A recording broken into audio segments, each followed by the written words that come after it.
Gênesis 7, capítulo 7, dos versículos 1 até o 16. Antes da gente abrir o texto, volta lá, coloca o título aí. O convite da graça e a resposta da fé. Fala comigo o título.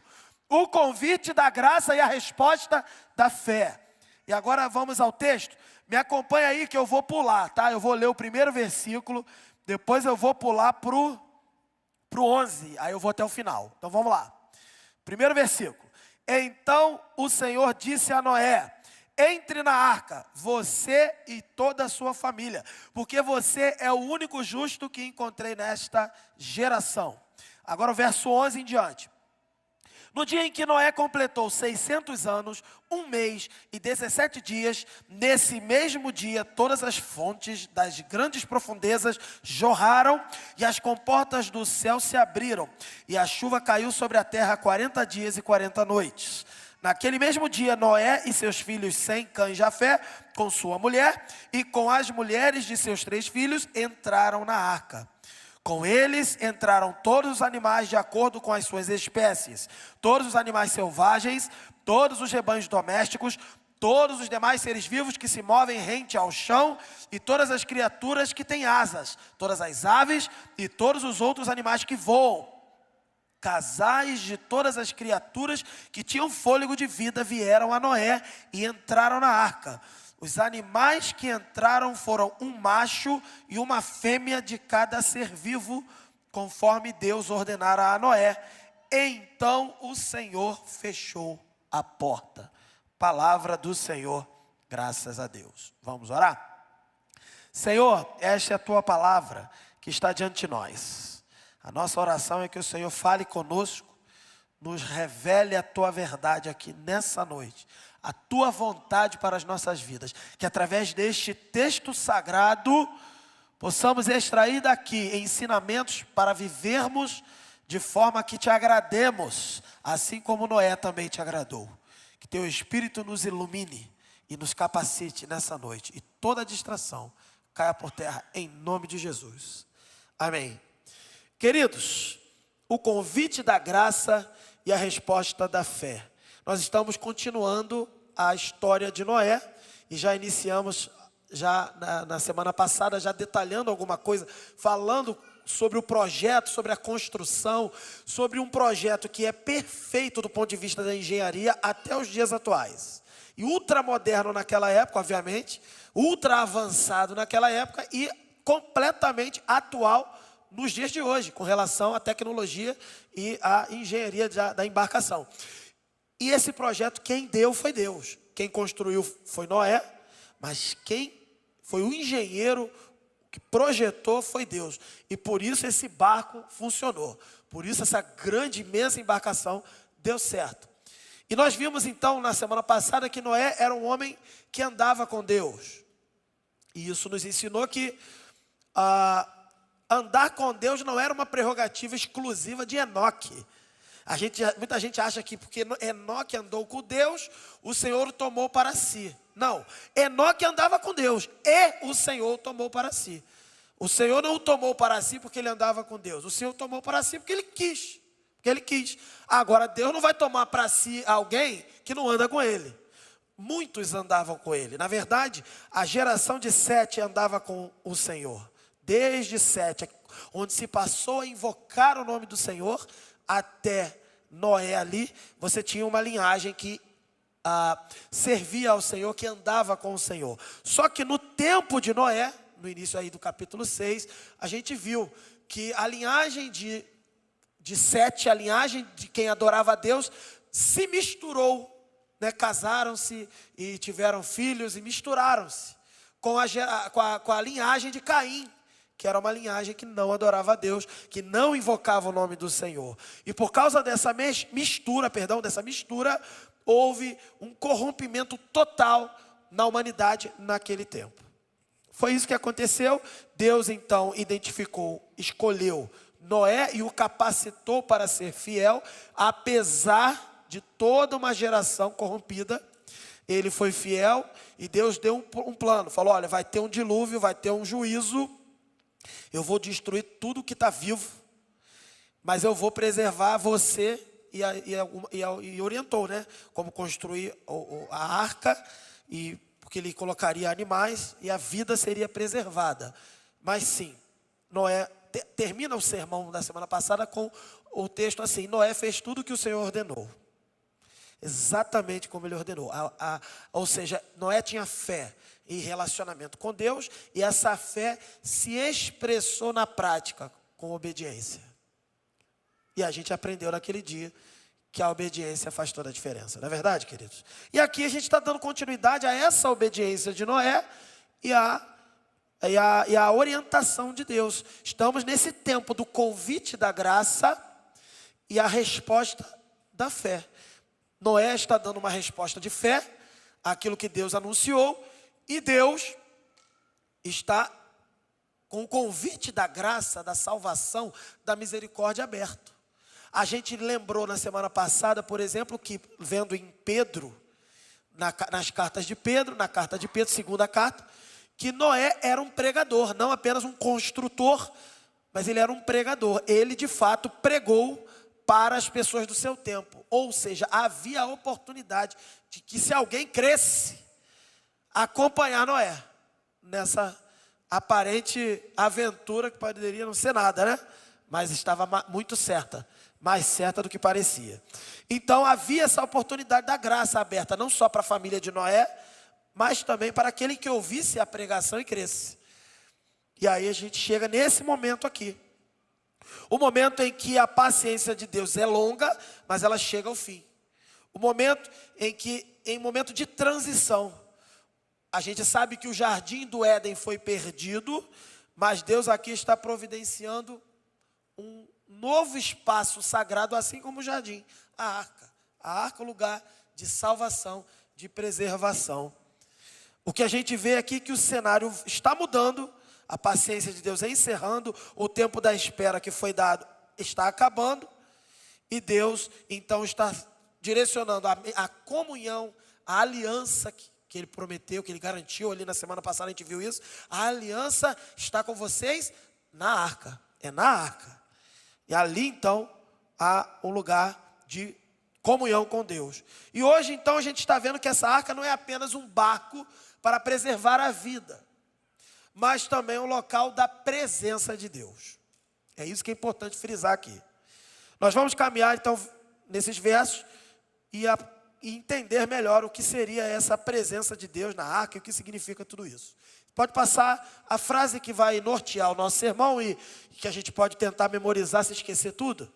Essa daí: diante do juízo, Deus providencia o livramento para os seus, exigindo deles fé e obediência. Vamos ler junto? Vamos lá? Diante do juízo, Deus providencia o livramento para os seus, exigindo deles fé e obediência.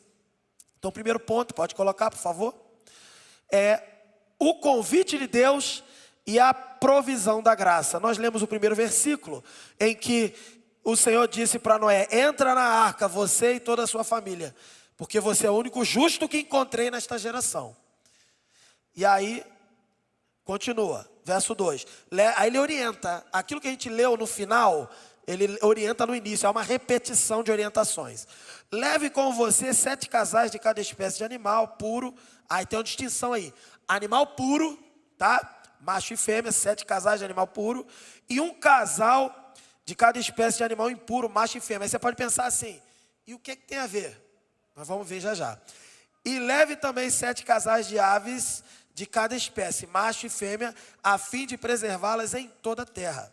Daqui a 7 dias, então ainda tinha 7 dias para correr. Daqui a 7 dias farei chover. Não é por falta de aviso, né? Que Deus não pegou ninguém de surpresa. Avisou 120 anos atrás, agora avisa 7 dias. Ó, daqui a 7 dias. Veja, daqui a 7 dias, verso 4. Farei chover sobre a terra 40 dias e 40 noites. E farei desaparecer da face da terra todos os seres vivos que fiz. Claro, exceto os que entrarem na arca. Repare que Deus não está falando assim, ó, vai lá para a arca. Vai lá e entra na arca. A frase não é essa. Deus está falando assim: entre na arca. Como se ele estivesse dentro da arca, dizendo: venha, entre aqui. entre na arca. Isso indica que Deus já estava na arca.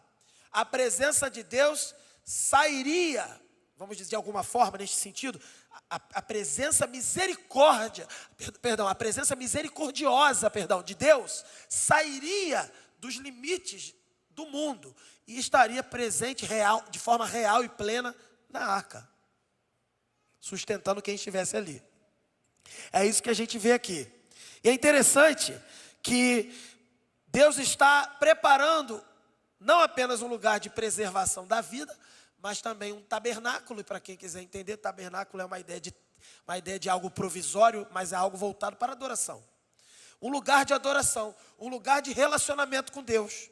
Ainda que fosse provisório, 40 dias e 40 noites choveria, mas é um lugar de preservação, mas também de adoração. Então, Deus convida Noé para adentrar a sua presença. Há uma presença que aqui seria também protetora, o guardaria do juízo. Isso é lindo. Você pode achar assim, nada demais, só mandou entrar no barco. Gente, ele mandou entrar no único lugar em que a ira dele não ia atingir. Se isso não é bonito, eu não sei mais o que é bonito.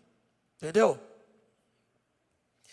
A justiça, veja bem, o texto fala que Noé, aqui fala que Noé foi o único justo que encontrou naquela geração. Como se ele estivesse procurando. Sim, Deus está procurando. Assim como Deus, no Novo Testamento, Jesus conversando com a samaritana, falou que Deus está à procura de verdadeiros adoradores, que adoram em espírito e em verdade. Não é isso, irmãos? Ele não está à procura. Agora, quando Deus procura, é porque ele não sabe onde está? Cuidado com a linguagem aqui. Deus, ele procura, mas Deus sabe onde está. Quando ele procura, não é porque ele não sabe onde está, que está difícil de achar. Procura aqui significa que ele está vigilante, ele está observando, ele está atento. É claro que ele sabe onde tem e onde não tem. Tá? É uma linguagem, como eu falei nos outros sermões, antropomórfica. É uma linguagem como se Deus fosse um homem, mas Deus não é homem. É para a gente entender o sentido do que Deus está fazendo e até em algum nível do que Deus está pensando e sentindo também. Então Deus está aqui dizendo que procurou e não encontrou, a não ser Noé. Agora tem um detalhe, foi Deus que criou Noé, foi Deus que capacitou Noé, foi Deus que sustentou Noé na fidelidade dele, sendo fiel. Noé só conseguiu ser fiel porque Deus o capacitou para ser fiel. Então, Deus não escolheu Noé porque era justo. Deus escolheu Noé para ser justo. E uma vez que o escolheu para ser o único justo da sua geração, ele foi escolhido para ser salvo. Amém? Entenderam? Então vamos lá. Então aqui, Deus ele está fazendo um detalhamento dos animais. E por que eu disse que esse lugar seria um lugar de adoração? Porque Deus faz distinção entre animais puros e impuros. Puros e impuros relacionados a quê? Relacionados à adoração. Relacionados a se relacionar como ato de culto ao Senhor. Aqueles 7 casais de animais puros é porque ali seria o lugar da presença de Deus. E ali deveria haver momentos de relacionamento, de invocar, como a gente viu que essa geração de 7, né? De invocar o nome do Senhor.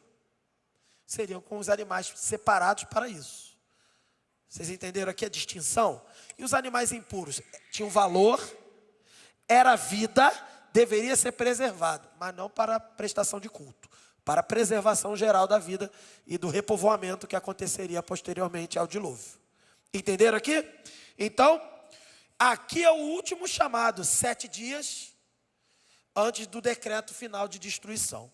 Deus, ele, queridos, se você parar para pensar e aplicar isso para a sua vida, lembre-se disso, Deus ainda hoje, nos dias de hoje, ele tem oferecido refúgio para as nossas vidas, salvação. O tempo da salvação está aberto, está disponível. Esse tempo está aberto antes que o juízo final aconteça, mas o juízo final virá. Ele vai ser estabelecido, não será um dilúvio, não será com água, o próprio Deus já falou isso, garantiu isso. Nós vamos ver nos próximos textos que não seria com água, mas o juízo virá. E há um tempo de salvação. Só que não se esqueça, você aqui, adolescente, jovem, não se esqueça, o tempo da graça está acabando e o juízo de Deus virá. Você já está seguro na arca de Deus? Nós aprendemos semana passada que a arca de Noé aqui, que é também a arca de Deus, ela aponta para a verdadeira arca que nos salva, que é quem? Jesus. Se você estiver seguro em Jesus, você não vai ser alcançado pelo juízo. Agora, se você ainda não está seguro em Jesus, meu querido, 7 dias e vai haver o juízo. Segundo, antes de eu ir para o segundo, Augusto Nicodemos, ele comenta o seguinte acerca desse trecho e sobre Noé, né? A salvação de Noé e sua família não foi um prêmio, como eu estava dizendo, né? Não foi um prêmio pelo mérito deles, mas um ato da graça soberana que capacitou Noé a ser justo, onde todos eram ímpios. Então, só para reforçar aqui, não estou falando sozinho, inventando na minha cabeça. Estou pesquisando grandes homens de Deus, para você ver, esse pastor é doido, só fala coisa da cabeça dele. Não, eu tento falar do que está escrito e daquilo que outros homens já falaram sobre isso. No dia que eu vier com a novidade, coisa nova que eu descobri na Bíblia, corre de mim, eu estou virando herege. Não existe nada novo, inventado, descoberto na Bíblia. O que existe é a palavra de Deus, é viva e se renova todos os dias. Mas a mensagem é velha, é antiga. É desde o tempo de Noé e antes de Noé, ok? Então, vamos lá, segundo ponto. A obediência que não questiona, os versos 5 a 9. Observa que o texto vai falar que Noé obedeceu, igual terminou o sermão da semana passada, no versículo 8, que diz que o Senhor final do capítulo 6, versículo 22, é o versículo final do versículo capítulo 6, que diz que Noé fez tudo como o Senhor ordenou. Aqui também no verso 5 do capítulo 7, repete isso, E Noé fez tudo como o Senhor lhe tinha ordenado. Noé tinha, olha que interessante agora, vai dar uma informação da cronologia, uma informação para situar, do ponto de vista da passagem do tempo, da contagem dos anos, para situar esse evento da história de Noé e da arca e do dilúvio, num lugar preciso na história da humanidade. E isso é importante, porque tem gente que fala que isso é mito, que isso é igual a história da Branca de Neve. Não é, isso aqui é história verdadeira, é um fato real, é algo histórico que aconteceu aqui, que é situado na história humana. O texto vai dizer no verso 6, Noé tinha 600 anos de idade, quando as águas do dilúvio vieram sobre a terra. Noé, seus filhos, sua mulher e as mulheres de seus filhos entraram na arca, por causa das águas do dilúvio. Aí vai explicar sobre os animais, verso 8, casais de animais grandes, puros e impuros, de aves e de todos os animais pequenos que se movem rente ao chão, vieram a Noé e entraram na arca, como Deus tinha ordenado a Noé. Ou seja, aos 600 anos, ele tinha 600 anos de idade, e o texto vai ser mais preciso lá na frente, vai falar de meses e dias. Mas aqui, Noé tinha 600 anos, Noé, ele poderia com 600 anos falar assim, olha, filhos, agora é com vocês, eu já estou velho, estou cansado, vou aposentar, e vocês é que vão tocar a vida aí. Não, Noé não procurou se aposentar nem conforto. Noé fez tudo o que Deus mandou, construiu esse barco absurdo de grande, que é grande até hoje. E ele então trocou a possibilidade de um conforto temporário, de 120 anos, sei lá quanto tempo aproximado, 120 anos ali de que seria a construção, ele descansar e não obedecer a Deus. E depois, agora eu já posso morrer. Pode vir um dilúvio aí para me levar. Mas ele trocou isso por obediência. E a gente, por muito menos a gente troca a obediência por um conforto muito mais ridículo do que esse, que era muito mais merecido, do ponto de vista da idade de Noé e do tempo e do desafio que ele tinha pela frente. Por pouca coisa, a gente decide não ouvir mais a voz de Deus. Seja numa pregação como essa, seja no culto, seja na igreja, seja você mesmo em casa com a sua busca lá do Senhor. A palavra de Deus te mostrando uma direção e você procura outra, que é mais confortável do que a direção que Deus tem te dado. Por muito menos a gente abre mão. Noé não. Noé sabia do desafio, do desconforto que seria, em todos os sentidos, seja construir um barco daquele que ninguém nunca fez, seja dizer que choveria para o mundo inteiro, quando na verdade nunca choveu, seja dizer para as pessoas, quando perguntassem, que loucura era aquela, explicar e passar por ridículo, idiota, ou chacota, seja dentro da sua própria casa, da sua própria família. O texto enfatizou aqui, como Deus tinha ordenado. Será que a gente está vivendo assim? Será que você, adolescente, está vivendo como Deus tem ordenado você? Ou você está vivendo como alguém que quer viver de forma confortável? Tipo, que saco, tem que ir na igreja. Eu vou porque minha mãe me obriga. Isso já é uma maneira de viver confortável. Ficar reclamando e não prestar atenção, não se envolver, não levar a sério. Aí vem a lorota lá do professor ateu. Aí vem a lorota do coleguinha sem vergonha, que não é crente. Aí aquela lorota soa tão confortável ao meu ouvido. Aí eu fico com ela. É mais fácil. Mas é lógico que é mais fácil. O que era mais fácil? Seguir o fluxo do mundo. O mundo todo era hostil a Deus. O mundo todo era desobediente a Deus. É mais fácil ser igual a todo mundo. É óbvio. Noé foi na contramão. Não é isso que a gente aprendeu em Romanos, quando estudou aqui 2 anos de Romanos? Paulo, no capítulo 12 de Romanos, versículo 1, vai dizer: não vos conformeis com esse mundo. É isso que a gente vê aqui. Noé não assumiu a forma do mundo, da geração dele. A identidade de Noé era alguém que era de Deus. O foco aqui, queridos, é a identidade. Noé era povo de Deus. E a identidade do povo de Deus é aquela de que ouve a voz de Deus e executa. Qual é a tua identidade? Eu sou servo de Deus. Então a tua identidade, para eu saber que você é servo de Deus, primeiro é saber que você ouve a voz de Deus. Tem gente que nem mais está ouvindo a voz de Deus. E depois de saber que você ouve a voz de Deus, além de ouvir, você executa aquilo que Deus mandou. Qual estágio você está? No estágio de surdez, que nem ouve nem faz? No estágio de que ouve, mas não faz? Ou no estágio correto, de que ouve e faz o que Deus falou? Noé estava totalmente alinhado com Deus. Ele ouviu e fez. Interessante que Noé não discutiu com Deus. Deus, vai ser difícil. Nunca foi feito um troço desse. A logística, ele não discutiu. Ele simplesmente fez. E no caso aqui, a ordem foi outra. Não mais construir, como no sermão da semana passada, mas aqui não apenas construir. A ordem foi: entre na arca.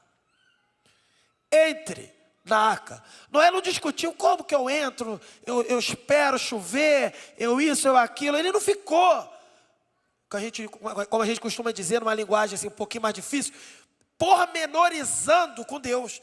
Detalhando com Deus. Deus mandou: entra na arca. Qual vai ser a tua resposta? Ouviu, creu, executou. Entrei. Acabou. A gente quer debater. Quem não está ligado com Deus, alinhado com Deus, quer ficar debatendo. E não apenas ele cumpriu, ele executou.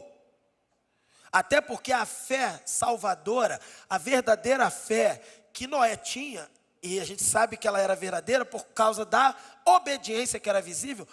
Na minha e na sua vida é a mesma coisa. A fé verdadeira, ela só é evidenciada na sua obediência. Se você obedecer e eu estou vendo que você está obediente, eu estou vendo que você tem fé verdadeira. E assim é a mesma coisa você olhando para mim. E é interessante que essa fé produziu obediência. Tem gente que está querendo obedecer para tentar ter fé. Não vai conseguir. Nem vai obedecer direito e nem vai ter fé. É preciso ter fé para conseguir obedecer. Interessante que então ele conduz, não só entra, mas ele conduz a sua família, ou seja, ele tem uma liderança espiritual sobre um grupo de pessoas na sua casa. Ele garantiu que esses que estavam debaixo da sua liderança, da sua orientação, também estivessem debaixo da proteção da salvação, da aliança. E isso vai nos ensinar, eu vou falar já já, que todos nós aqui em algum nível da vida vamos ter que liderar pessoas. Você pode liderar nem que seja a sua casa, a sua família, seus filhos, ou alguma coisa da sua vida, ou o seu trabalho, ou a igreja, ou o que for. Em qualquer posição que eu e você, em algum nível, estivermos de liderança, a nossa responsabilidade é dupla. Ela é de obedecer a Deus, sim, ouvir e executar, mas também de garantir que outros que estão debaixo da minha liderança também ouçam e executem. Ouçam e obedeçam a Deus. E quando eu estou em liderança e eu faço a minha parte, mas não trabalho para o outro fazer, porque o outro reclama, porque o outro não gosta, porque o outro vai se voltar contra você. Eu falo até como experiência própria. Tem hora que a gente vai orientar, o cara não quer nada, e ele daqui a pouco ele sai reclamando de você por aí. Não estou ganhando nada com isso, era melhor ficar quieto e deixar se ferrar. Pensamento humano é esse. Ah, vou falar nada não, deixa ele se lascar. Cara, depois ele vem todo quebrado aqui, vai ser melhor. Aqui não vemos isso. Nós vemos Noé liderando aqueles que Deus colocou para ele liderar. E garantindo que esses também fossem preservados do juízo. Você e eu, em algum nível da vida, seja numa igreja, seja no trabalho, nós vamos liderar. Fique atento para o exemplo de Noé. E outra coisa, se você diz que crê, mas a sua vida não se move em direção à arca espiritual dos dias de hoje, que é Jesus, então a sua fé não é verdadeira. O pastor Paul Washer vai dizer o seguinte: o mundo ria de Noé enquanto ele construía a arca. Noé provavelmente chorava pelo mundo enquanto obedecia. A fé verdadeira nunca é popular, ela é apenas obediente. Tem gente que está querendo fazer só o que é popular. Queridos, é muito fácil ser popular. É muito fácil. Se eu quisesse ser popular, eu não seria pastor. Eu só seria professor. Muito fácil. Trabalho numa escola de 600 alunos. Provavelmente 500 gostam de mim. Lá para o dia, perto do meu aniversário, né? Via 25, 26, 27, é por aí. Eu vou passar uma semana de festa. Lá na minha escola. Cada turma competindo quem faz a melhor festa para mim. Claro que do ponto de vista do carinho, né? Da coisa toda, a gente fica feliz, a gente fica grato. Agora, do ponto de vista do que é importante aos olhos de Deus, ser popular é importante por quê? Realmente, eu acho que eu não sou muito popular aqui na igreja mesmo, não. Nem em outros lugares. Nunca procurei ser. Também. Não tenho compromisso, não quero ninguém fazendo festinha toda semana igual meus alunos, não. Mas assim, eu estou dizendo que onde a gente pode ser popular, o que tiver que ser, Deus vai lá e seja, sabe? Seja o que você quiser ser, popular e tal. Só não negligencie a sua direção, a direção que Deus tem te dado.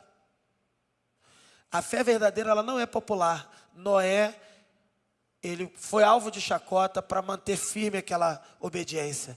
Noé, enquanto as pessoas provavelmente zombavam e riam dele, Noé chorava por um mundo que seria destruído.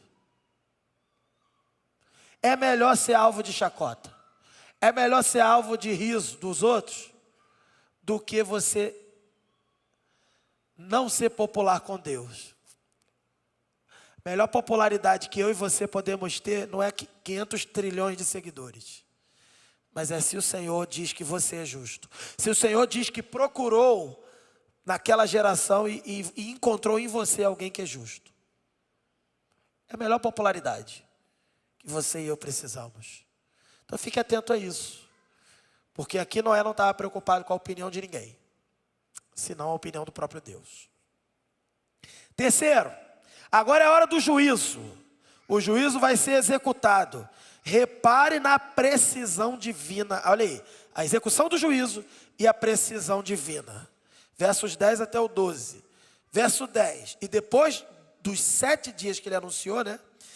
As águas do dilúvio vieram sobre a terra. Aí olha o dia que era. No dia em que Noé completou, olha a precisão, 600 anos, 1 mês e 17 dias. Nesse mesmo dia, todas as fontes das grandes profundezas jorraram e as comportas do céu se abriram. E a chuva caiu sobre a terra 40 dias e 40 noites. Repara, a escritura é precisa. Não se trata de algo vago. A história de conto de fada. É um evento real que aconteceu e é situado na história da humanidade. Tem dia, mês e ano. E tudo isso estava marcado diante da soberania de Deus. Queridos, quando o pecado transborda, e ali o pecado daquela geração estava transbordando. Quando chegou no final ali, transbordou o pecado, a paciência de Deus. Chegou no limite. Quando o pecado transbordou, o juízo foi executado. Repare que o dilúvio aqui, observa. Lembra do começo da série? Lembra quando a gente aprendeu? No princípio criou Deus os céus e a terra. Lembra disso? Você estava aqui? No princípio da série? Quando a gente falou o princípio, no princípio criou Deus os céus e a terra. Você lembra que a gente falou que havia ali um estado de caos? E a presença de Deus, o Espírito de Deus atuando, a palavra de Deus declarada, foi dando ordem àquilo que estava caótico e confuso. Lembra disso? E que nós aprendemos que esse caos também é a nossa vida. E Deus trazendo ordem à nossa vida. Aqui nós vemos o quê? Deus declarando caos. Deus desfazendo a ordem. É isso que a gente vê aqui. O pecado já tinha prejudicado. A gente sabe disso.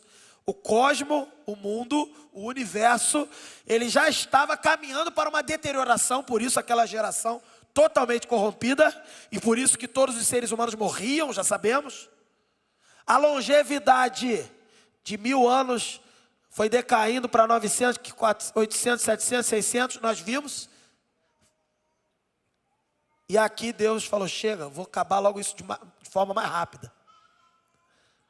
Porque ele podia deixar, vai ficando aí, daqui a pouco vai morrer com 10 anos. Vai nascer e não vai morrer. Se ele quisesse deixar, ele deixava. Mas ele não quis deixar, ele quis acelerar o caos que estava tomando conta. Ele quis acelerar, ele quis acabar.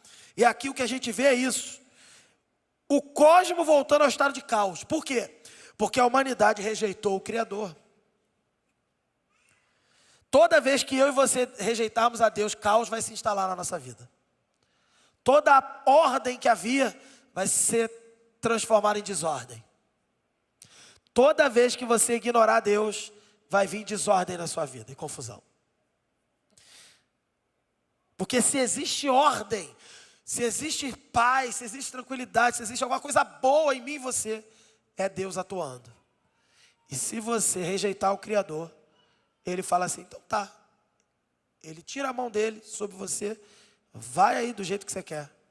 E aí, meu amigo, é só confusão. Só confusão.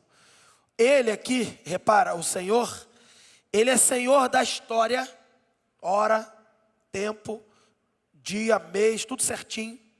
Ele é Senhor dos elementos que Ele criou da natureza. Os elementos do universo, Ele criou e está desfazendo. E reajustando do jeito que Ele quer. Ele controla o tempo exato da sua intervenção, queridos. Para o mundo, para quem estava ali vivendo um barco esquisito e um cara maluco chamado Noé, para as pessoas do mundo, é mais um dia que tem um barco ali, um Noé achando que vai chover. Mas para Deus, era o dia do acerto de contas. Chegou a hora. Chegou o tempo de ter com o Criador e resolver a questão. Scott Duval e Daniel Reis, que escreveram o livro A Presença Relacional de Deus, na Bíblia, né? Ele vai dizer que, eles dois, né, que escreveram o livro, vão dizer que o dilúvio aqui, né? É o descriar, aí está até entre aspas, o descriar de Deus. É a descriação, está desfazendo. Ele retira, presta atenção, as barreiras que ele mesmo impôs às águas no princípio de tudo, mostrando que sem sua presença sustentadora, a vida desmorona em caos. Queridos, os jovens aqui que estão indo na classe de jovens já tiveram a oportunidade de estudar sobre Deus, sobre, né, o que a gente chama de quem é Deus, o curso Quem é Deus. Foi dado em duas lições, ou duas, se eu não me engano, quem é Deus. E agora os adultos estão aprendendo também quem é Deus na classe dos adultos, lá quem é Deus. E uma coisa que a gente aprende sobre Deus é que Ele não é apenas criador do universo. Ele é sustentador.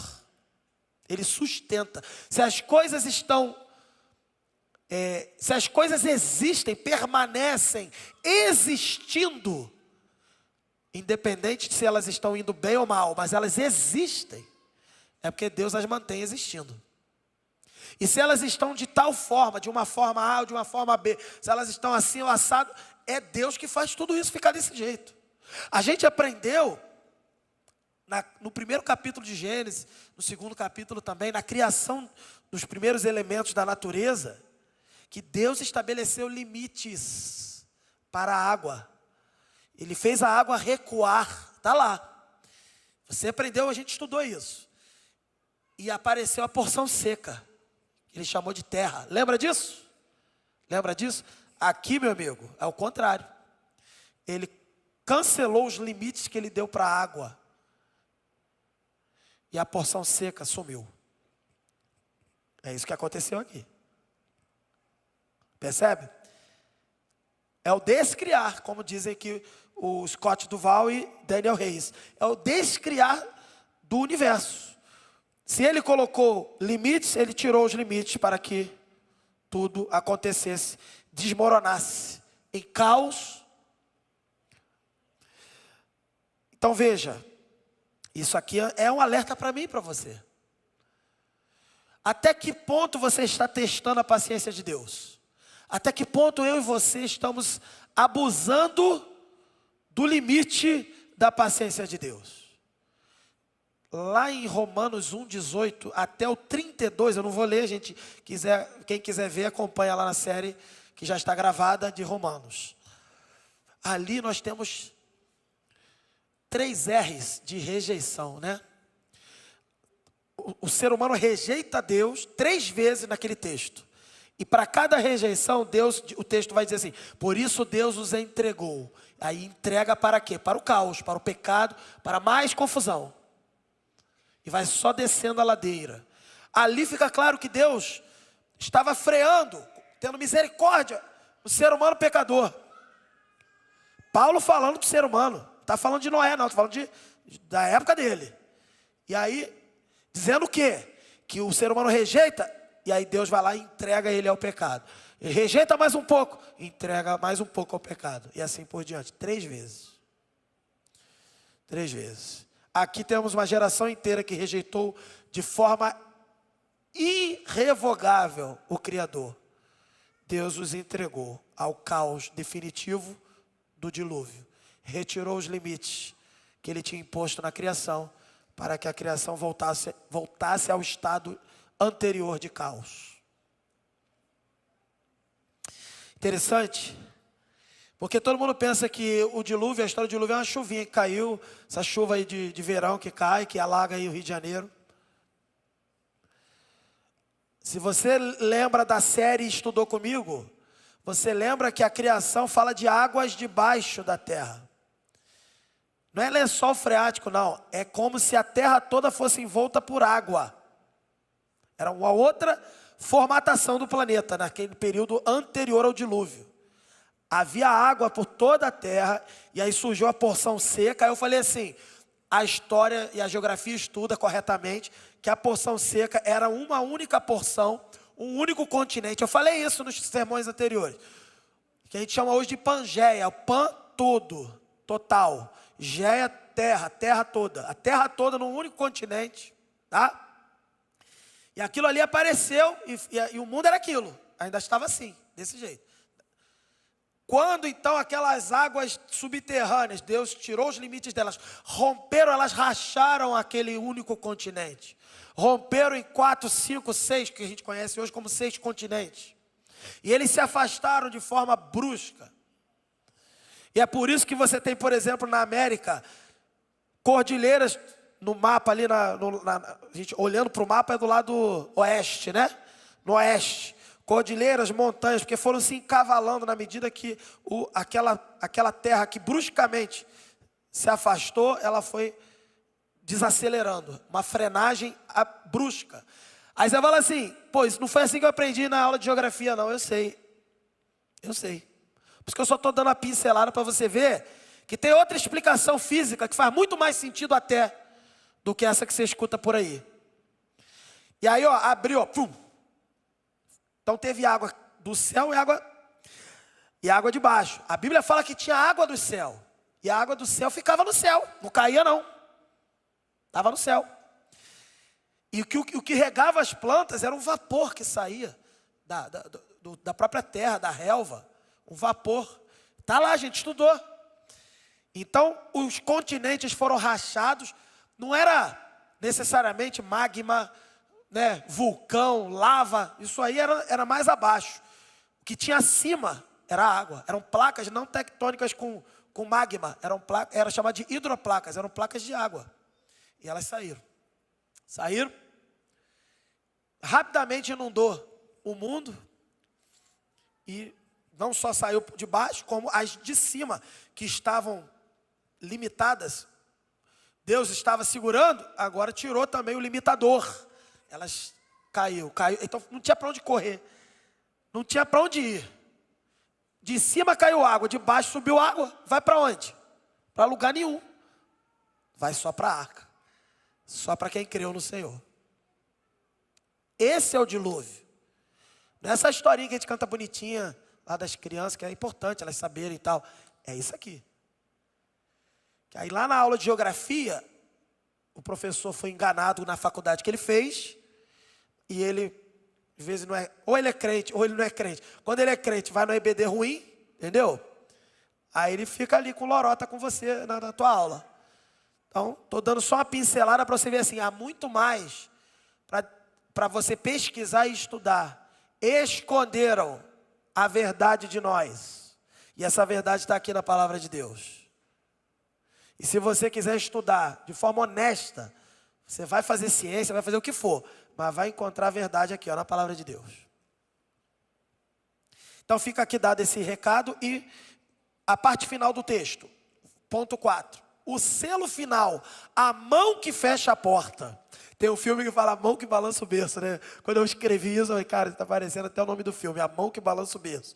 Não é tão de terror assim, porque a mão que fecha a porta, do filme A Mão que Balança o Berço é filme de suspense, de morte, dá até medo. Mas aí não, a mão que fecha a porta faz toda a diferença. Você vai entender agora. E repare, aí o texto aqui, eu já li esse final, né? Então eu vou pular, só vou dizer o 16 novamente. Os animais que entraram foram um macho e uma fêmea de cada ser vivo, conforme Deus ordenara a Noé.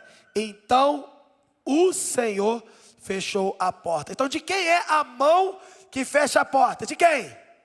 Do Senhor. Faz toda a diferença. Para começar, Deus não tem mão, né? Deus não tem mão. Ele fechou a porta. Eu que botei mão aí, porque é a linguagem humana, né? Que está falando. Mas Deus não tem mão não, tá? Agora, chegamos então aqui ao ápice do texto. E ao ápice do ensino teológico para mim e para você aqui, sim. Primeiro lembrar que há uma repetição aqui dos animais que entraram na arca. E isso está enfatizando o quê? Que o texto dá importância, e Moisés que escreveu, dá importância ao registro com detalhes. E a importância da preservação da vida. Afinal de contas, Moisés estava vivo depois do dilúvio. E nós aqui também. Há algo de importante. A gente está aqui porque Deus quis preservar. E então, ele registrou de forma até repetitiva para não haver dúvida. A repetição na língua hebraica é por falta como é que eu vou dizer? De uma linguagem mais rica. A língua portuguesa, por exemplo, ela tem superlativos. Não é verdade? Por exemplo, uma coisa que é grande, você pode falar grandíssimo, sei lá. Não é verdade? Alto, muito alto, altíssimo. E aí no hebraico não tem superlativo. É por isso que no hebraico você aparece lá, santo, santo, santo. Não é só repetição. É porque não tem superlativo. Se fosse escrever em português, seria santíssimo. Não o bairro, né? Seria santíssimo, Deus muito santo, por favor. Então, quando você vê repetição no texto, é falta de linguagem para, como na língua portuguesa, para reduzir o texto. Então é repetição para enfatizar a importância, a relevância, os detalhes. É por isso que está aqui. E aí, repare então que além dele mostrar, Moisés aqui, mostrar a importância nesse texto, repetindo, escrevendo, o detalhe final é que o Senhor fechou a porta. Quando o Senhor fecha a porta, tem algo interessante. Primeiro lembrar que não foi Noé que fechou a porta, não foi o filho de Noé, não foi alguém que ficou do lado de fora. Fecha aí para mim, por favor, beleza? Eu sou maluco e tal, você fecha aí para mim. Não teve nada disso, foi Deus que fechou. O texto é maravilhoso em dizer isso, porque veja bem, ele fez um barco, poderia ele mesmo, de repente, ter construído um sistema para fechar. Mas não, foi Deus que fechou. E o combinado com Deus era esse, Deus ia fechar. Por que será que Deus fez questão de fechar o barco? Por que será? Porque isso aqui tem algo simbólico. Deus selou a arca. O que estava dentro da arca era importante para Deus. O que estava dentro da arca era sagrado. Deus estava na arca. A presença dele estava ali. A misericórdia era dentro da arca. Qualquer lugar fora da arca era desgraça. Graça só havia dentro da arca. Quem é que pode abrir e fechar a porta da graça? É o homem? É Deus. Somente Deus. Por dentro, queridos, segurança absoluta. Por fora, exclusão total. Quem fala que o evangelho é inclusivo, quem fala que a mensagem de Deus é inclusiva, eu quero lembrar você nessa noite que a mensagem de Deus ela é inclusiva para quem Deus escolheu, e ela é exclusiva para quem Deus já rejeitou. Quem prega um evangelho que só inclui é um falso profeta, e isso não é o evangelho, isso é mentira do diabo. Quem prega um evangelho também que só exclui, também obviamente está tudo errado. Deus é um Deus de coerência. Aqueles que invocam o nome dele e andam com ele, ele inclui. Aqueles que o rejeitam, ele exclui. Ele exclui. Ah, mas Deus é misericordioso. Até o dia que acabar. Os 7 dias acabaram. Acabou a misericórdia. Eu pensava que Deus era misericordioso para sempre. Deus é misericordioso até o limite da santidade dele. Quando a santidade dele chegou na ofensa máxima, acabou. Juízo. Ele é justo juiz. E aqui então veja, uma vez que Deus fechou a porta, ninguém mais pode abrir. Isso aqui fala de uma doutrina muito importante que nós aprendemos na igreja, a doutrina da perseverança dos santos. Santos são os crentes, nós aqui. A perseverança de quem é crente. Deus é que nos garante perseverar. Essa é a ideia aqui. Deus, fechando a arca, está dizendo assim, eu estou garantindo que vocês não vão cair dessa graça. Vocês não vão abandonar o lado certo. Sou eu que estou garantindo. Remete ao Espírito Santo, que é o selo. E por ser o selo no nosso interior, nos diz que somos propriedade do Senhor e que nos garante termos fruto de obediência até o final. John MacArthur vai dizer, a mesma mão que convidou Noé a entrar na arca foi a mão que trancou os ímpios do lado de fora. A segurança do crente, querido, diz aqui, né? É garantida pelo mesmo decreto que sela a condenação do incrédulo. O mesmo decreto que foi dado, né? O mesmo instrumento até, né? Foi assim, ó, vou fechar a porta da arca. quando ele fechou a porta da arca, quem estava dentro foi salvo, quem estava fora foi destruído. Ou seja, o juízo de Deus para quem estava do lado de fora era juízo, destruição. O juízo de Deus para quem estava do lado de dentro era disciplina. Era Deus ensinando Noé quem era ele, quem era Deus. E era salvação. Terminando, pode colocar. Pode passar. Diante do juízo, Deus providencia o livramento para os seus, exigindo deles o quê? Fé e o quê? Obediência.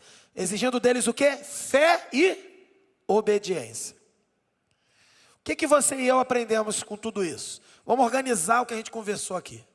O que a gente já falou aqui e vai reforçar aqui. Primeiro, pode passar. Responda com urgência ao convite da graça. O título do sermão é o convite da graça. E a resposta da fé? E aí? Não trate, querido, você adolescente, jovem, adulto, não trate o evangelho como um convite que pode ser adiado. Amanhã eu vou. Um dia eu volto. Um dia eu respondo para Jesus. Não trate assim, porque o convite da graça tem data e validade para expirar. Tem data para expirar. Você sabe? Não, eu sei não. Pode ser hoje, o último dia da sua vida, da minha vida, ou de toda a humanidade se Jesus retornar. Não trate o convite como se pudesse ser adiado. Como se você tivesse sido convidado para andar como, vamos ali almoçar com uma pessoa, um amigo qualquer. É o convite da graça. O juízo está apontado para este mundo. O juízo do dilúvio não foi um juízo definitivo. Ele preservou o mundo. Ele preservou uma família. Agora, o próximo juízo, ou você entra na arca que é Cristo, ou não vai haver solução para o teu caso. E o convite é agora. Vai durar 120 anos? Está durando 2000 anos. O problema é que as pessoas pensam que o fato de estar durando 2000 anos o convite para Jesus é prova de que ele não vai vir. É o contrário, está mais perto dele vir. É pura matemática. Quanto mais o tempo passa e Jesus não veio, é porque ele está mais perto de vir. Bom para quem ainda não buscou Jesus. Ruim para nós que queremos Jesus o mais rápido possível. Bom para você que ainda não escolheu Jesus. Bom para você. Então, esse é o primeiro aprendizado. Responda com urgência. É para quando? Para agora. Não, mais tarde, amanhã, semana que vem, lá no Casa de Paz, eu vou falar com o meu líder. Se tiver Casa de Paz. É agora. Segundo, para os líderes. Para todos, já disse que todos são líderes, em algum nível da sua vida. Conduza os seus para o refúgio da aliança. Noé, ele não entrou na arca sozinho, ele estava liderando a sua família e levou ela para dentro da arca, debaixo do chamado de Deus. A liderança espiritual, cadê a liderança aqui? Estou vendo. A liderança, e não só a liderança da juventude. Você que lidera no seu trabalho, você que lidera em algum nível. A liderança, ela não é opcional. Você é responsável por apontar o caminho da salvação. Presta atenção nisso. Você é responsável por apontar o caminho da salvação aos seus liderados. Eu sou um pai. Tenho que liderar meus filhos. Sou responsável, junto com a minha esposa, que também é liderança, dentro de casa com eles, de apontar o caminho da salvação. Eu sou líder dentro da minha casa com relação à minha esposa. Eu sou responsável por apontar o caminho da salvação também para minha esposa.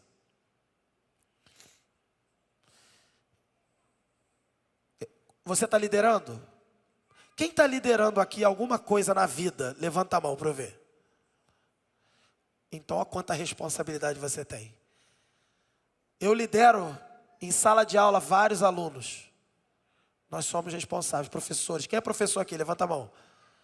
Somos responsáveis por levar essas pessoas para o caminho da salvação, de uma forma ou de outra. Ainda que isso não seja muito popular. Qualquer outro tipo de liderança, somos responsáveis. Você não foi colocado na função de liderança para apenas fazer a sua função de liderança do seu trabalho. Você foi colocado ali para liderar pessoas, para encontrar e entrarem na arca espiritual que é Jesus Cristo. Lembre-se disso. Essa é a sua missão. Essa é a sua função. Terceiro, submeta-se a Deus em total obediência. Assim como Noé, que fez tudo conforme o Senhor lhe ordenou, a fé salvífica, queridos, a fé salvadora, ela não é um sentimento vago, ela não é uma coisa que dá vontade de fazer e depois não dá vontade de fazer, não. A fé salvadora é quem você é a sua identidade. Você tem fé salvadora, então você é obediente. Você não se torna obediente, você não vai sendo obediente. Você é obediente. E por ser obediente, você executa cada detalhe do projeto que Deus tem para cada um e para você também. Deus te dá algumas coisas para fazer, que é só para você fazer, outro não vai fazer, é você. Se você tem fé verdadeira, a sua identidade, você é isso, você vai lá e faz.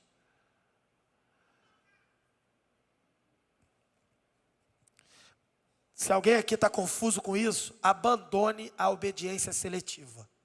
Obediência seletiva é pecado. Eu escolho o que eu vou obedecer. Isso aqui é mais tranquilo, eu faço. Isso aqui, quer saber? Vou terceirizar. Vou falar com o meu líder, ele resolve. Para de caô, Deus mandou você fazer. Deus mandou você fazer. Teu líder não vai estar com a bênção para fazer, só você. Ninguém pode obedecer a Deus por você. Se Deus mandou Noé construir a arca, não adiantava o filho dele construir, porque Deus mandou Noé. A verdadeira segurança, querido, se você está em busca de segurança primeiro para obedecer, quero dizer uma coisa, a verdadeira segurança que Noé encontrou foi quando ele obedeceu a Deus. O mundo acabou e ele viveu. Então, assim, até uma dica de que se você quer ser uma pessoa, quer ser inteligente, quer tomar uma decisão inteligente na sua vida, obedeça a Deus. Ali, nesse lugar de obediência, é o lugar da segurança. O lugar da desobediência só vai trazer morte na sua vida. Quarto e último. E já que estamos falando de alívio, de segurança, descanse na segurança que só Deus pode dar. A garantia de Noé não foi a estrutura da arca. Ele não estava se garantindo que ia sobreviver porque o barco era poderoso. Ainda que fosse, do ponto de vista da engenharia. O que estava garantindo e ele estava seguro era que foi o que o Senhor fechou a porta daquele barco. Ninguém abria aquela porta. Ninguém ia roubar aquele barco. Não tinha como. Quando Deus, querido, sela a porta, o que está dentro está eternamente seguro. Deus selou a tua vida, querido. Você entregou a sua vida para Jesus. O Espírito Santo te marcou o teu coração com o selo de propriedade de Deus. Se isso está acontecendo na sua vida, então descanse, seguro. Ninguém vai arrombar a sua vida. Você está seguro na presença de Deus, independente do que acontecer. Agora, o que está do lado de fora, se o que está do lado de dentro está seguro, o que está do lado de fora fica excluído. E excluído e exposto para o dia do juízo.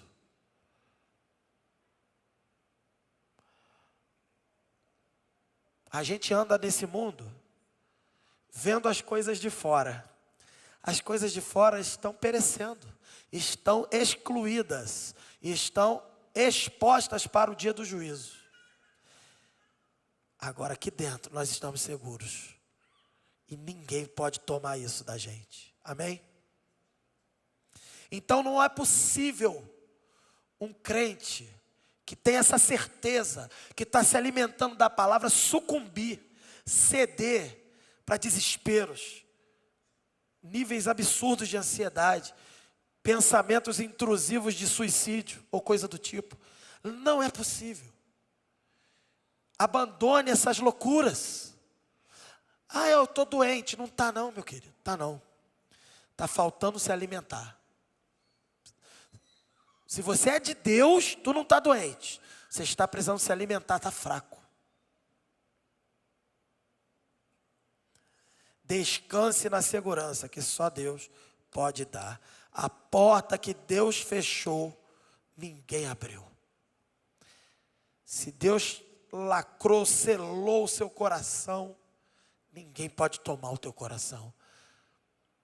Lá em Romanos, nós aprendemos Paulo dizendo: quem poderá nos separar do amor que está em Cristo Jesus? Não é isso, querido?